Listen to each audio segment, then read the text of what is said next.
O Vozes dos Biomas está no ar.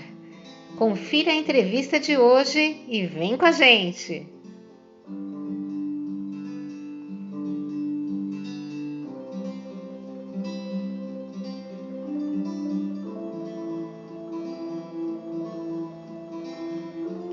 Neste episódio, trataremos do monitoramento da sociedade civil sobre a implementação dos Objetivos de Desenvolvimento Sustentável, no qual os biomas integram a abordagem socioambiental desta agenda para 2030.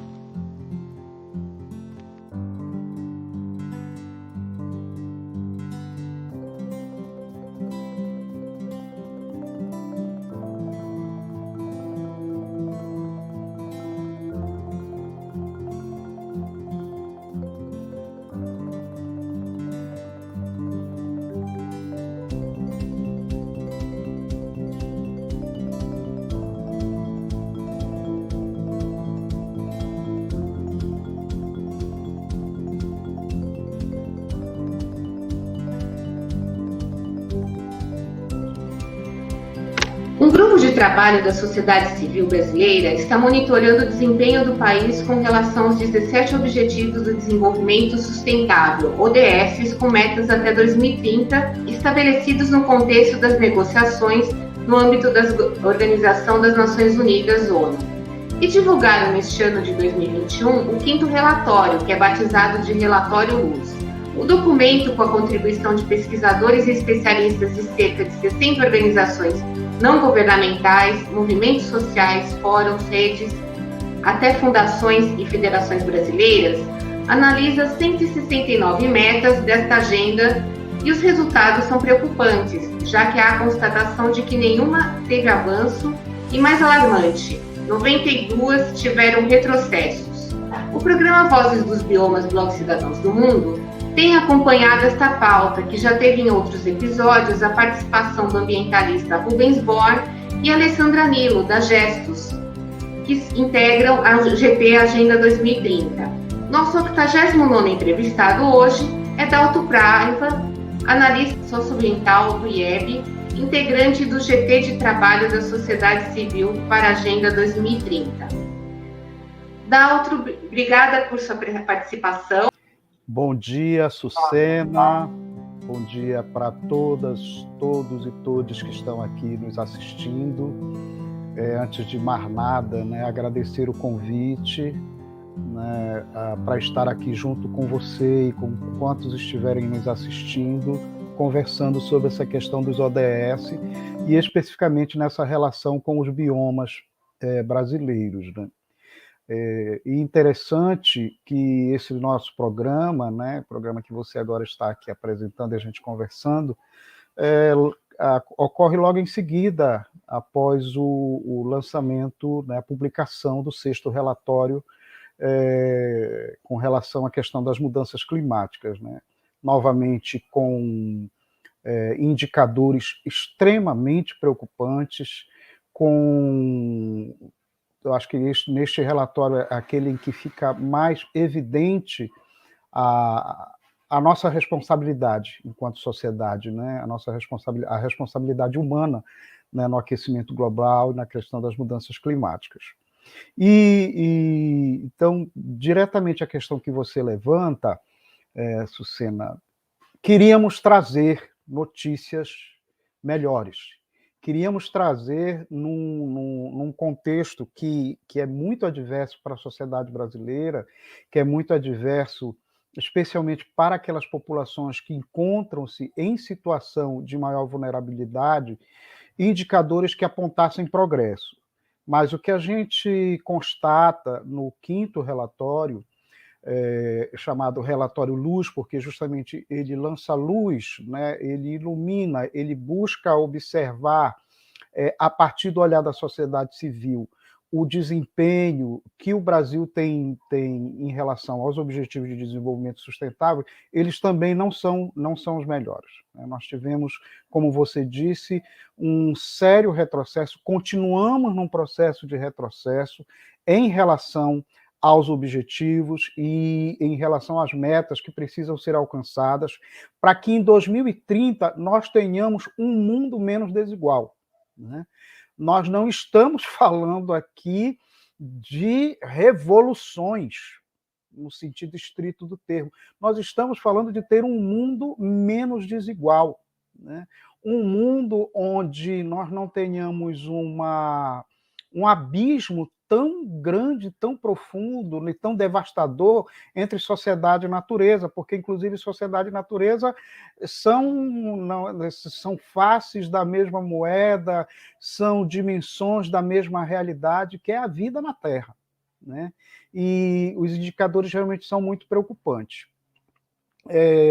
Com relação àqueles objetivos, né, que a gente pode dizer que relacionam-se mais proximamente com a questão socioambiental, nós falamos aqui, então, do ODS 6, que é o ODS relacionado à água, do ODS 7, que é aquele relacionado à questão energética, o ODS 11, que são as cidades e comunidades sustentáveis, o ODS 12, que trata da questão de consumo e produção, o ODS 13, das mudanças climáticas, o ODS 14, que é conservação, uso dos oceanos, dos mares e recursos marinhos, é chamado, né, a vida nas águas, a vida nos mares, e a vida terrestre, que é o ODS 15. Os retrocessos também se mostraram muito fortes nesses ODS e no alcance das metas, porque a ideia qual é, gente, para a gente aqui dialogar bem sobre isso, né? E nos outros programas eu sei que os colegas trouxeram, mas é bom reforçar. A ideia é o seguinte, olha, até 2030 nós queremos estar nesse nível de qualidade de vida. Nós queremos estar nesse nível de defesa de direitos. Nós queremos estar nesse nível de ambiente equilibrado, ecologicamente, e com uma sociedade mais igual, né? E aí nós temos, então, que alcançar algumas metas até 2030, para que em 2030 realmente a gente tenha esse mundo melhor. E o que a gente tem observado é que, no aspecto do Brasil, nós não temos conseguido avançar nessas metas.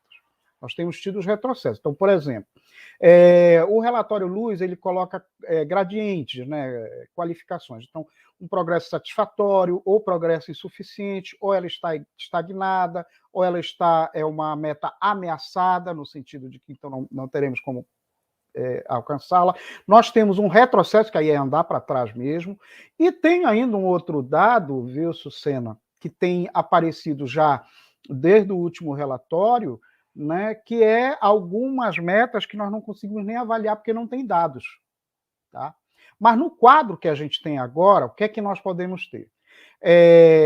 De meta de progresso satisfatório, ou seja, estamos avançando para 2030, nós não tivemos nenhuma. E isso nós já tínhamos somente 2 em 2020, no quarto relatório, e no quinto relatório a gente chega sem nenhuma meta, especificamente falando da questão socioambiental, tá? Que são cerca de 90 metas das 169. Dessas 90 metas, tá, das 169, estão ligadas a esses ODS que eu elenquei, nós não temos nenhuma com progresso satisfatório. Entre 2020 e 2021, nós tivemos um recuo de metas com progresso insuficiente.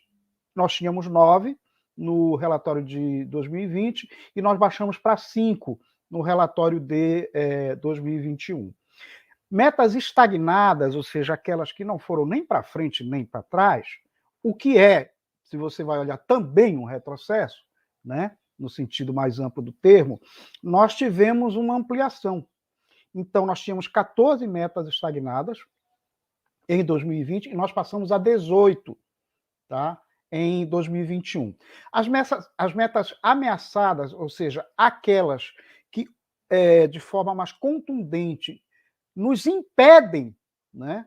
Se não alcançadas, se não mudarmos o ritmo, se nós não mudarmos o rumo, ou como diz a nossa campanha, se a gente não mudar o jogo, nós não chegamos a 2030 com um mundo melhor, nós passamos de 17 para 12. Tá? Nós tivemos aí uma diminuição delas.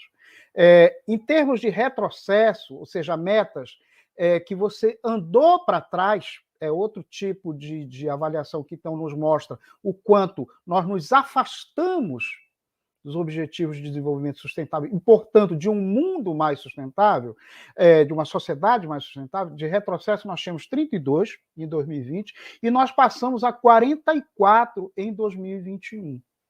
Quer dizer, você tem aí uma variação entre um e outro, um crescimento de 37,5%. Não é pouca coisa. E sem dados, que é essa então que a gente não consegue nem avaliar, nós tínhamos 16 em 2020 e passamos a 11 em 2021. E não vamos esquecer, né? Não ter dados é altamente perigoso. Bom, a gente vê que a situação não está favorável, né? Dentro do que vocês estão vendo, né? E mais retrocessos, né? E nenhum avanço. Tendo em vista que são praticamente 100 dos 169 tem a ver com essa seara socioambiental, né? Agora a gente vai para a etapa de você poder falar um pouquinho de cada ODS e o que vamos dizer assim, é mais preocupante para vocês, né? E o que também a sociedade tem observado, né? Que pode ter, vamos dizer assim, uma reação também, né? Por parte de nós em questão de mobilização para ter um outro quadro. Ok, eu acho que a gente pode começar por algo que, por exemplo, eu moro aqui em Belém do Pará, né? Então, né, aqui no bioma Amazônia, mas sou residente, então, num município bem urbanizado, tá? Mas, partindo dessa questão da Amazônia, e a gente conectando aqui com a questão, por exemplo, do Cerrado, né? Que é considerado a nossa mãe das águas, né? Também, enquanto nós temos na Amazônia o fenômeno, né, dos rios voadores, né, que garantem água em outras regiões do Brasil, e nós temos no Cerrado, né, a caixa d'água, chamada, apesar que eu não gosto muito desse termo, que dá uma ideia de mobilidade, né, e água, se tem algo que movimenta o mundo, é água. Mas assim, Sucena e quem está nos assistindo, um indicador assim, que eu considero preocupante é essa questão da água. Tá? Então, nós temos, em relação, que esse aí é o ODS 6, nós temos diversas metas que estão estagnadas, tá? Metas que estão estagnadas em relação ao ODS 6, metas ameaçadas, metas em retrocesso, tá? E eu queria indicar aqui que dados nos trouxeram isso. Algumas questões que são de contexto, mas que já vêm de algum tempo. Por exemplo, esse novo marco legal do saneamento, né, com essa questão desse arranjo argumentativo de uma meta que seria semi-universalizada, quer dizer, até 2033, 99% da população com acesso à água e 90% com esgoto, é algo que justamente nos coloca num cenário de estagnação e de retrocesso. Né? Porque a água é um elemento fundamental para a vida de todos os seres vivos, né? E a água potável, aquela água para o consumo humano, né? Para também a matar a sede dos animais, das criações, enfim, é algo que não se tem acesso em muitas das comunidades que estão espalhadas pelo Brasil.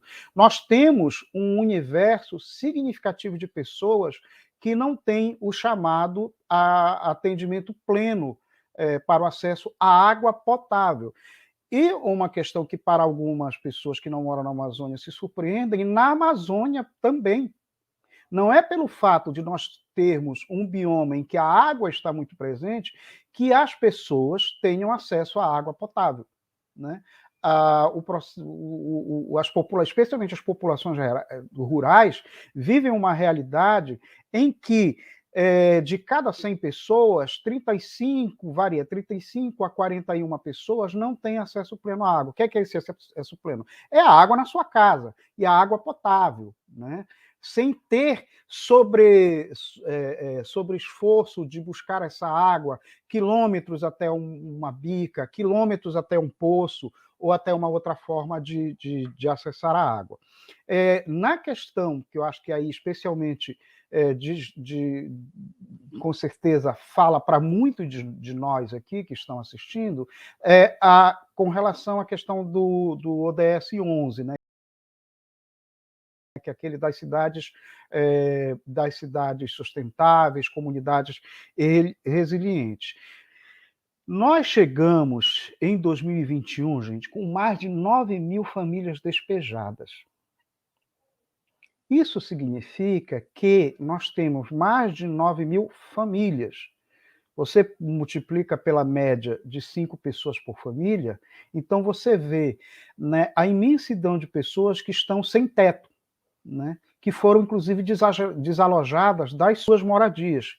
E isso inclui, inclusive, comunidades quilombolas. Isso inclui, inclusive, comunidade quilombola. E uma ação que só foi proibida em 2021 pelo STF. Então, nós temos aí quase 65 mil pessoas também que estão ameaçadas de perder sua moradia. Então, como nós falarmos de um mundo sustentável em que as pessoas brasileiras e brasileiros não têm, pelo menos, a condição de morar, a condição de estar vivendo, né, com algum grau de tranquilidade. Com relação à questão do ODS 13, né, que ele diz relação a 13 e 14, com relação às mudanças climáticas, uma coisa é dramática para nós. Nós estamos com o Plano Nacional de Adaptação à Mudança Climática paralisado. Né? Paralisado. Então, significa que você não tem uma ação pública, né? Uma ação de Estado, né? Ou pelo menos uma ação de governo para uma mudança de rumos no campo da questão das mudanças climáticas. Então, inclusive, só antecipando, viu, Sucena, que eu sei que a gente vai trabalhar isso mais para frente, mas essa, inclusive, é uma recomendação. Nós temos que retomar, nós temos que implementar o Plano Nacional de Mudanças Climáticas. Porque, senão, nós chegaremos à elaboração do próximo relatório ou do próximo balanço dos ODS sem mudanças substantivas.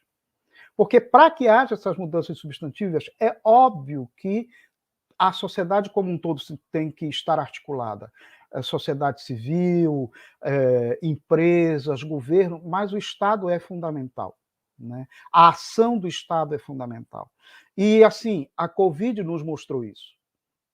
Falando de algo que talvez muitos de nós aqui tenhamos vivido.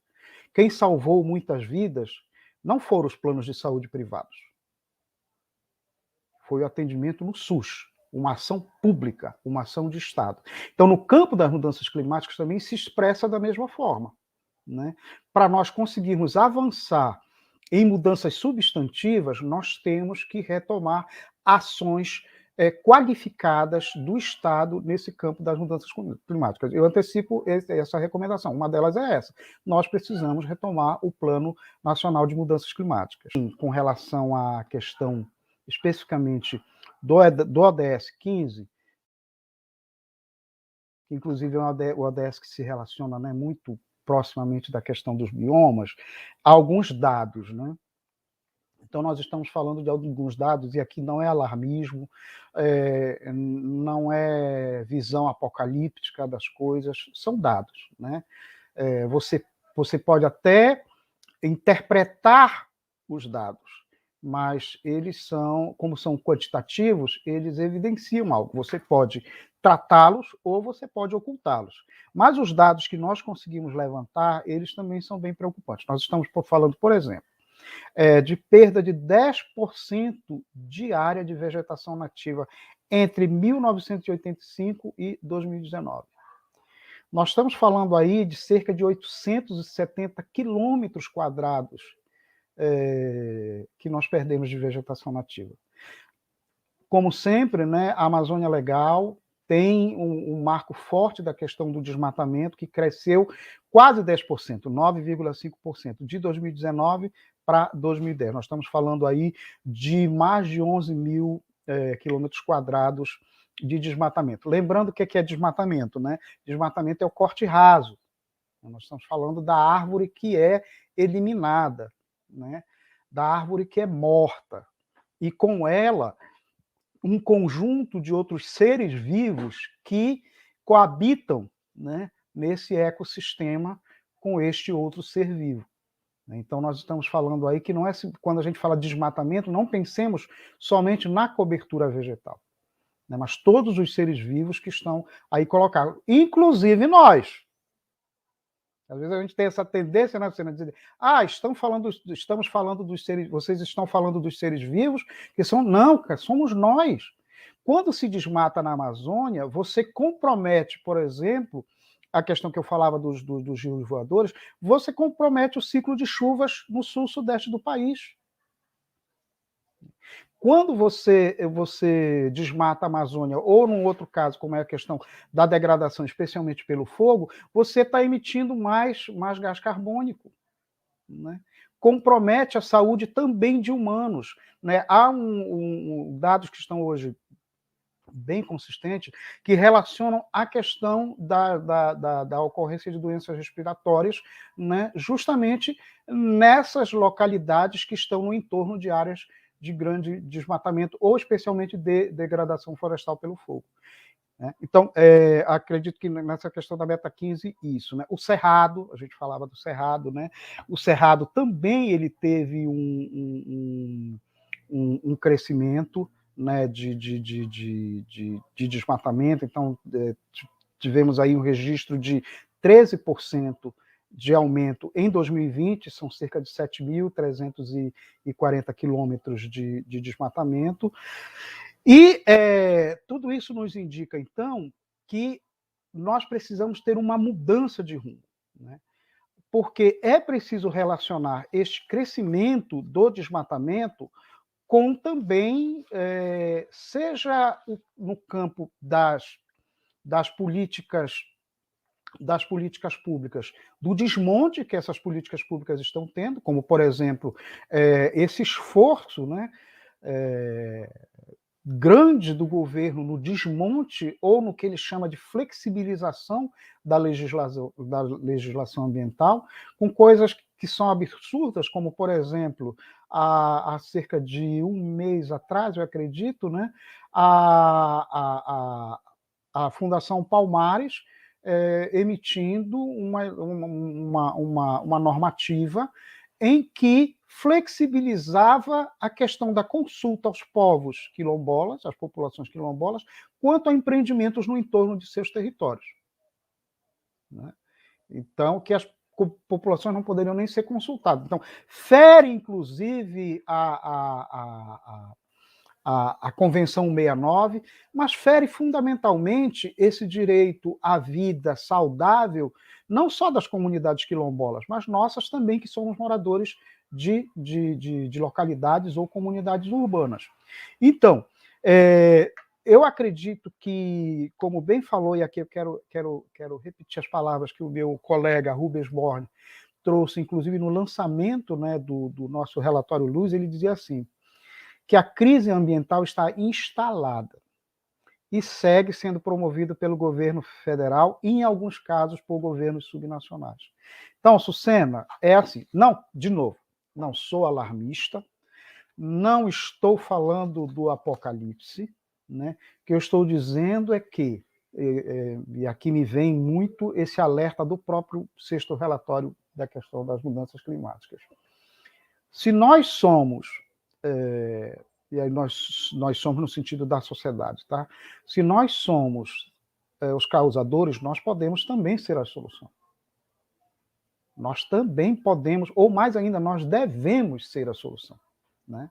Não estou aqui falando de forma romântica, tá? O que eu estou dizendo aqui, nós estamos dizendo de alterar a lógica de relação com a natureza, implementação de políticas públicas que tenham um forte investimento do Estado, com o apoio de outros investidores que possam financiar políticas públicas de qualidade no campo socioambiental, para que a gente possa alterar esse quadro. Então, ele é possível de ser alterado, mas nós precisamos dar um outro rumo, ter uma outra perspectiva. E eu digo, principalmente no nosso caso brasileiro, nós precisamos de ter forte um redirecionamento na forma como o governo central atua em relação às questões socioambientais. É evidente, inclusive fora do Brasil, né, como hoje o Brasil perdeu o status de ser um protagonista no campo ambiental. Aliás, um bom protagonista. Nós temos sido protagonistas, inclusive, de formas muito complicadas, né, negativas, inclusive. Bom, fazendo uma recapitulação do que você está falando, né? A gente falou de água e saneamento, falamos sobre a questão das mudanças climáticas, da vida terrestre, né? Da relação nas cidades, né? Que a maior parte da população está nas cidades, né? Então tem, vamos dizer assim, uma preocupação ainda maior por causa do aumento da população mundial e população brasileira ao longo dos anos até 2030, né? E a gente também percebe que o engajamento, né, da sociedade civil, né, como vocês estão fazendo nesse monitoramento, é extremamente importante. Eu gostaria que você falasse, antes da gente falar de quais são as recomendações, né, quem é que está por trás do relatório, né? Que são várias vozes, né, várias entidades, enfim, né, do Brasil inteiro. Falar um pouquinho dessa participação da sociedade civil. Quem está por trás do relatório Luz? Nós somos um grupo de trabalho. Tá? Isso nos dá uma característica muito específica. Tá? Nós estamos trabalhando em cima, eu vou usar o termo em cima ou a partir de uma agenda muito específica, que é essa agenda em torno, né, da questão dos ODS, dos Objetivos de Desenvolvimento Sustentável. Em torno disso, em torno dessa agenda, tem desde processos de capacitação, de formação, né, desenvolvido pelas instituições, tem o acompanhamento, seja em nível nacional, seja em nível internacional, por exemplo, no sistema ONU, tá? Informação qualificada sobre os ODS, né? Disseminação dos ODS, por exemplo, como estamos fazendo aqui agora, de novo agradecendo esse teu super convite, porque é justamente não só a partir da ação do GT, mas a partir da ação com outras organizações e pessoas que têm essa sensibilidade, né, necessária, e esse engajamento necessário em torno da questão da sustentabilidade. Esse conjunto de ações é desenvolvida por essas 50 organizações que compõem o GT. Agora, inclusive, teremos o crescimento, porque mais recentemente foram aprovadas, né, acolhidas mais algumas organizações para comporem o GT. Mas é um foco, é uma abordagem bem direcionada para a questão dos ODS. E aí, cada uma das nossas organizações, eu costumo usar a seguinte imagem: ela entra na casa dos ODS por uma determinada porta, tá? Então, vamos pensar que os 17 ODS, eles são como portas, tá? Dessa casa que a gente chama de Mundo Sustentável 2030. Cada uma das nossas organizações acessa uma dessas portas, que é um ODS mais forte com o qual ela trabalha, mas os ODS, pela forma como eles são elaborados e abordados, não podem ser pensados como caixinhas, né? A gente mostrou aqui. Você viu como água tem a ver com floresta, que, por sua vez, vai ter, por exemplo, nas cidades litorâneas ou nos municípios litorâneos, tem a ver com a questão dos mares, né? Isso de forma mais explícita, mas, por exemplo, algo que a gente pode trazer aqui, que é o ODS 16, que trata das organizações. Nas recomendações nós vamos tratar disso mais fortemente. Mas você pode dizer, mas o que o ODS 16, que tem a ver com as organizações, se relaciona com a questão socioambiental? Nós estamos falando, por exemplo, no Brasil, do desmonte dos órgãos de fiscalização, de fiscalização e controle do meio ambiente. É óbvio que isso vai afetar biomas, que isso vai afetar os outros ODS, como, por exemplo, o ODS da água, da vida terrestre, da vida nos mares. Então, a gente abre uma dessas portas. Tá? Então, é um conjunto de organizações dos mais variados tipos. Né? Nós temos desde ONGs, mas nós temos também institutos, nós temos associações no campo ambiental. Então, é um conjunto muito diversificado. Seria difícil aqui até citar aqui alguma, mas assim, para ilustrar, nós temos, como exemplo, a organização GELE10, que é uma organização que trabalha no campo da questão negra, né, da questão dos direitos do povo preto, e está conosco discutindo a ODS, porque a ODS tem a ver com as questões raciais, porque a ODS tem a ver com as questões de gênero, porque a ODS tem a ver com as questões relacionadas aos direitos de vida fundamentais do povo preto, os pretos e pretas do Brasil. Nós temos também organizações que trabalham com esse campo dos direitos da criança e do adolescente. Né? Porque ODS também tem a ver com a questão dos direitos da criança e do adolescente. E tem organizações como a nossa, do IEB, que é uma organização no campo mais socioambiental, né? Em que desenvolve ações com comunidades de extrativistas, com comunidades quilombolas, com comunidades de agricultores familiares. Né? Então, os ODS, eles abrem essas possibilidades. Tá? Então, nós temos organizações que também têm escalas diferenciadas e formatos diferenciados. Nós temos algumas organizações, que nem seria o correto chamar organizações, mas que são fóruns. Não tem personalidade jurídica, mas estão lá conosco, né, participando dessas iniciativas em torno dos ODS. Nós temos redes, né? Quero aqui lembrar, por exemplo, a nossa turma querida do Engajamundo, que está lá também fazendo parte da discussão dos ODS dentro do GT. Nós temos organizações que são de caráter mais local, né, mas que, por exemplo, implementam a discussão dos ODS no nível local, que é algo que a gente pode, inclusive, trabalhar mais à frente, que é a questão importante da municipalização ou da localização dos ODS. E aí temos, então, organizações, inclusive, de atuação diferenciada, né? Organizações que atuam no sistema ONU, tá? Como, por exemplo, a Gestos, que é uma das nossas organizações que ajuda a facilitação, e nós temos organizações que atuam no nível mais local, num determinado município ou numa determinada região. Por que isso é importante? Porque para nós alcançarmos os ODS, eu diria mais do que isso, para que nós alcançarmos esse ideal, esse ideário de sustentabilidade, não pensemos que há somente necessidade de ações numa determinada escala. A escala local é importante, a escala nacional é importante, a escala internacional é importante. Elas todas articuladas possibilitam uma intervenção mais qualificada. Né? E por dentro dessas organizações, então, nós temos um conjunto de pessoas que representam essas organizações no GT, né? No sentido de que representar, no sentido de estar presente, ser a voz da sua organização e, na sua organização, ser a voz também do GT, né?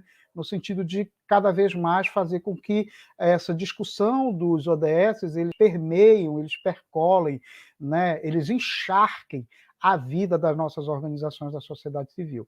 E um último elemento é de que são organizações da sociedade civil. Nós não temos nenhuma organização do setor empresarial ou organização de governo. Ah, é um bando de sectários, é uma seita. Não, não é nada disso, gente. É porque é uma forma de olhar, tá?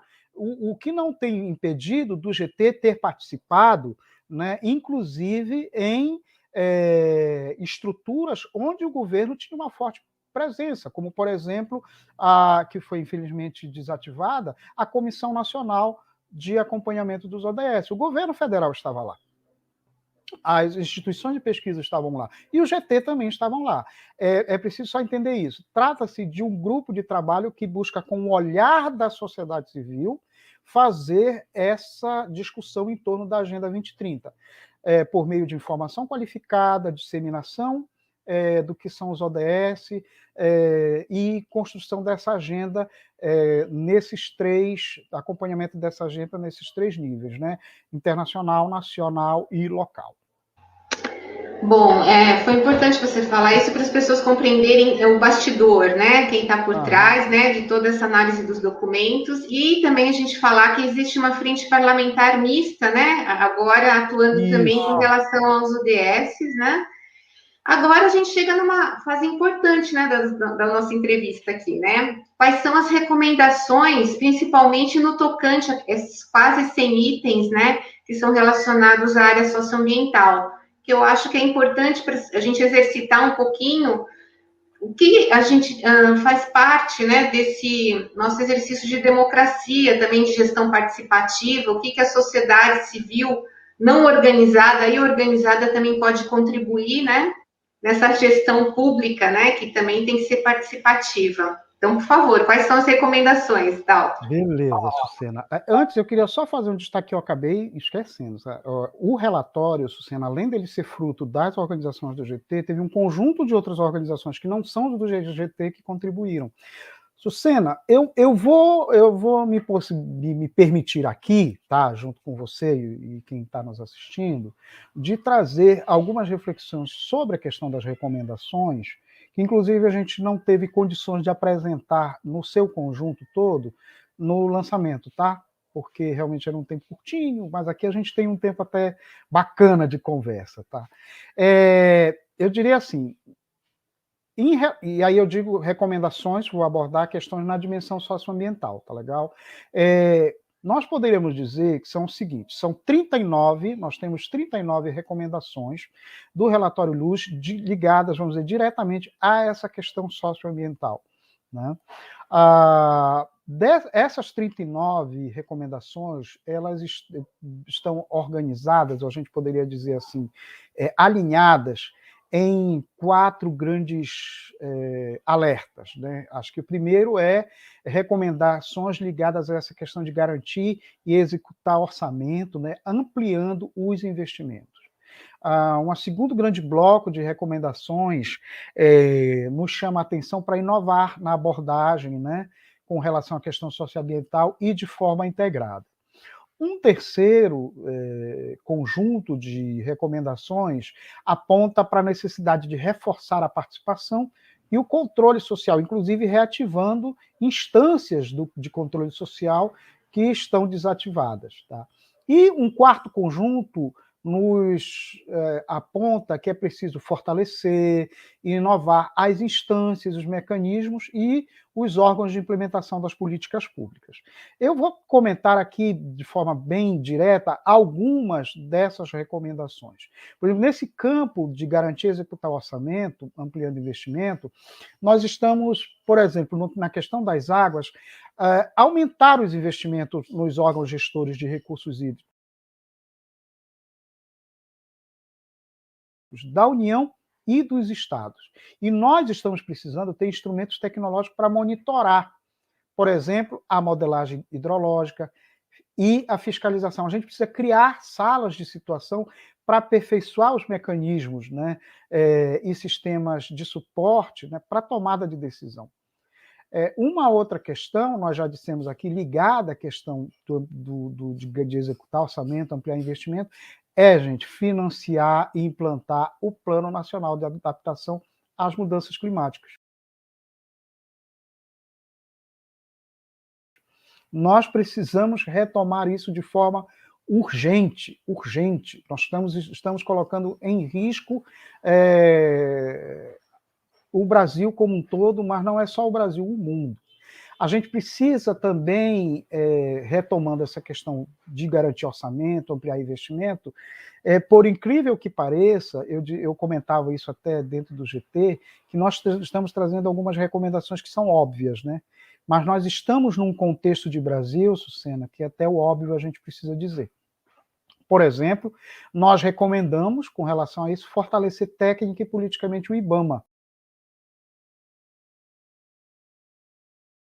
né? Então, que hoje está fragilizado. Então, é um órgão de controle, é um órgão de fiscalização, né? E que ele possa, inclusive, produzir relatórios anuais de desmatamento e englobando todos os biomas brasileiros. Isso seria um grande avanço. E aí há outras que pelo nosso tempo, eu vou então partir a um outro segundo bloco, tá? No campo da inovação e abordagem dessa questão socioambiental de forma integrada, eu acredito não, nós do GT acreditamos que a gente precisa retomar, tá, a produção de dados. Nesse caso, especificamente em relação ao ODS 6, nós estamos com grande comprometimento na geração de dados. Então, a gente precisa superar essas defasagens com relação à publicação de dados. Nós precisamos dar maior densidade e qualidade para a questão metodológica da coleta desses dados, para que a gente possa não só monitorar as áreas urbanas, tá? Mas também as áreas rurais e aqueles chamados territórios mais distantes, alguns chamam de territórios isolados, né? Nós estamos precisando implementar em nível nacional uma estratégia de segurança hídrica que articule União, Estados, municípios. A gente precisa garantir que todos os municípios tenham planos de mitigação e adaptação aos impactos das mudanças climáticas, né? E que considerem especialmente o que a gente tem chamado desse risco do regime de chuvas, né? Isso impacta não só em nível local, mas em nível supralocal também há grandes impactos com relação a isso. Tem algo que é muito importante, que é a questão de nós podermos criar mecanismos e monitoramento de avaliação do ODS 14. E a gente precisa pensar isso para o plano plurianual de 2020 a 2023. Mas, para essa questão, nós precisamos reorientar algo que é fundamental. Os ODS precisam fazer parte do planejamento nacional, do planejamento das políticas públicas. Hoje nós temos uma posição explícita do governo federal, do governo central, de desconsiderar os ODS na planificação das políticas públicas. Vemos com alegria, né, com satisfação, alguns governos subnacionais, no caso de estados e municípios, que estão no rumo contrário. Tem incorporado nas suas políticas, incorporado, inclusive, na discussão dos seus PPAs, essa questão dos ODS. Seguindo, vamos trazendo também mais título de exemplificação, nesse campo de reforçar a participação e o controle social, acho que aqui é importante para quem está nos ouvindo, nós trazemos aqui as seguintes recomendações, né? Que nós precisamos, por exemplo, em relação a saneamento básico e qualidade de água, a gente precisa adaptar essa política ao que é a diversidade social, ambiental e cultural do nosso país. E o saneamento, gente, ele tem que ser pensado como política pública prioritária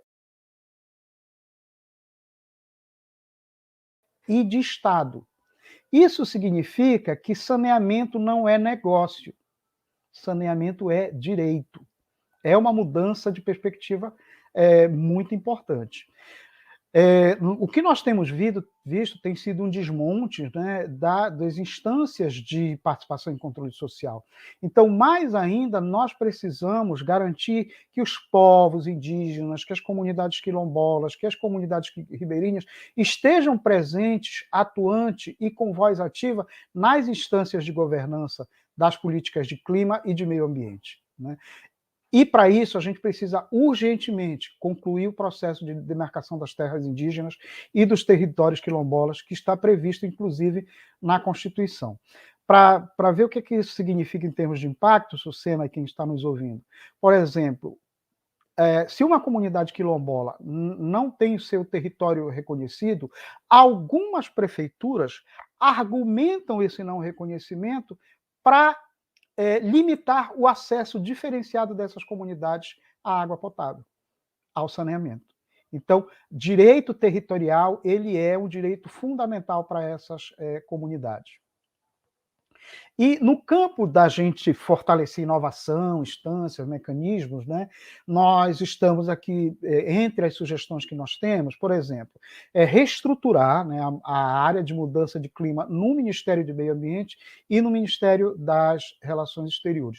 Nós propomos também, recomendamos também, reativar a estrutura da Rede Clima, e a estrutura de governança que abarque tanto a Casa Civil quanto o BNDES, especialmente na questão da retomada com relação ao Fundo Amazônia. Né? Nós estamos com ele aí travado, estamos com ele parado, por uma ação deliberada do atual governo, e que impede, né, investimentos que possam justamente alavancar e avançar na questão da mitigação e do enfrentamento, na verdade, às mudanças climáticas. Nós falávamos antes, né, sobre justamente a questão da Amazônia e do Cerrado. Nós precisamos novamente reativar, né, tanto no nível de governança quanto no nível de implementação, o plano de ação para prevenção e controle do desmatamento na Amazônia Legal, o famoso PPCDAM, assim como o plano de ação para prevenção e controle do desmatamento no Cerrado, PPCD Cerrado. Porque, de novo, são ações de Estado que, por sua vez, conseguem articular um conjunto de outros atores e que objetivamente fazem um enfrentamento ao que nós temos visto de perda de sociobiodiversidade, perda de vegetação nativa, né?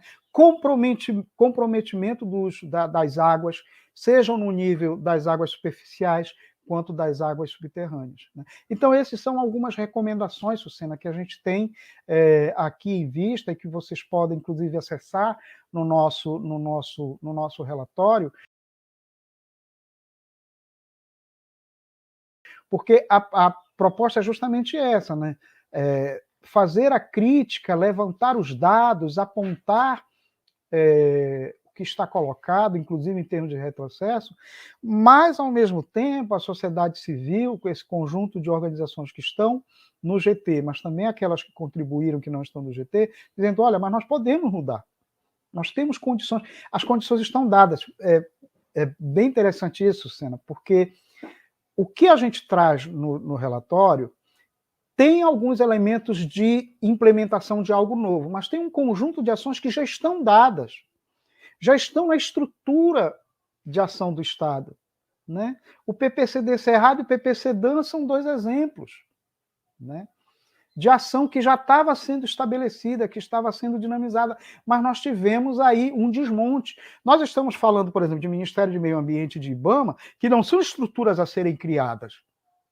Já estão aí, mas extremamente fragilizadas. Né? Então, é preciso dizer que nesse conjunto de recomendações, há recomendações que se voltam para aquilo que nós já temos estruturado em nível de Estado brasileiro. Né? O que nós precisamos é reativar, e reativar de forma qualificada, inclusive com investimento forte, né? Nessas estruturas e nessas ações que já estão sendo implementadas. Não, é claro que nós também trazemos algumas proposições relacionadas à questão, como eu poderia dizer, de algo novo. Por exemplo, nós estamos propondo aí, nessa questão da vida nos mares, né, de implementar o Instituto Nacional do Mar, né, que inclusive é o novo nome do Instituto Nacional de Pesquisas Oceanográficas. Nós já temos uma portaria interministerial de 2021, o que nós precisamos é implementar. Né? Implementar. Bom, dentro de tudo que você falou, né, acho que é interessante só para a gente fazer, né, um balanço. Tem a questão das políticas públicas que já existem, né, as legislações que precisam ser implementadas, os atores, né, uma participação mais conjunta, né, tanto do controle, comando e controle, como também do monitoramento social, né, que é extremamente importante, reativar alguns organismos que foram, vamos dizer assim, desabilitados, né, que isso fragiliza, né, as políticas públicas, né, adotar políticas de Estado, né, sempre lembrando que o Estado maior que governos que passam, né, e ao mesmo tempo a gente vê que a questão da comunicação e das informações, né, é necessário maior transparência, né, de dados, né, como vocês relataram, alguns dados não foram, né, conseguidos por falta, né, de acesso, ou que eles não estavam, enfim, presentes, né, que são necessários para vocês desenvolverem as análises também, né. Agora a gente está chegando aos momentos finais, né, da entrevista.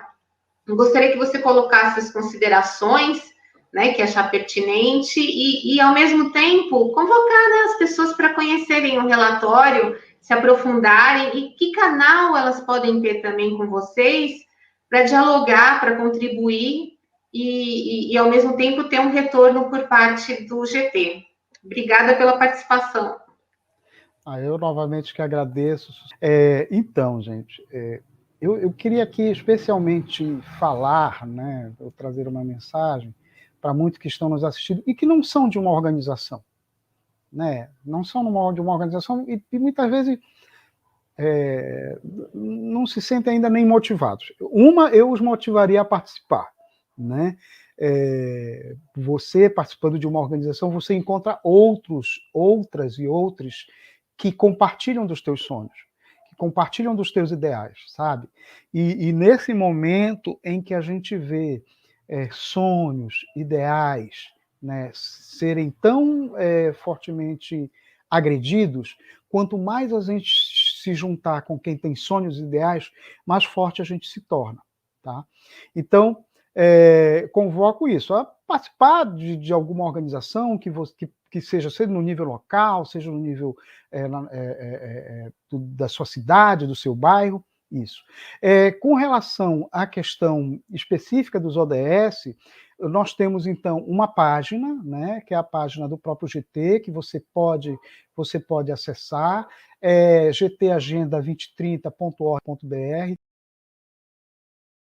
Lá você encontra desde os relatórios Luz, que foram desde o primeiro relatório Luz, então você encontra os 5 relatórios Luz, você encontra a questões de posicionamento do GT, você encontra também outros dados e outras informações e outras publicações para se antenar, para se atualizar com relação a isso.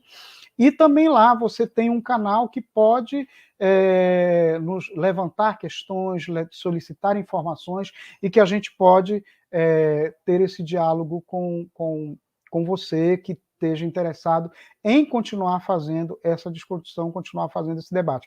Lá também você pode acessar o perfil de cada uma das organizações que estão presentes e onde elas estão localizadas.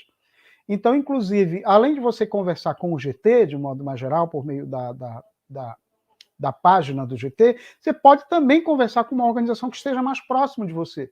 Né? Hoje nós temos organizações do Sul, Sudeste do Brasil, nós temos organizações do Nordeste e nós temos organizações do Norte. Então, hoje nós temos ainda, estamos agora avançando para organizações no Centro-Oeste, tá?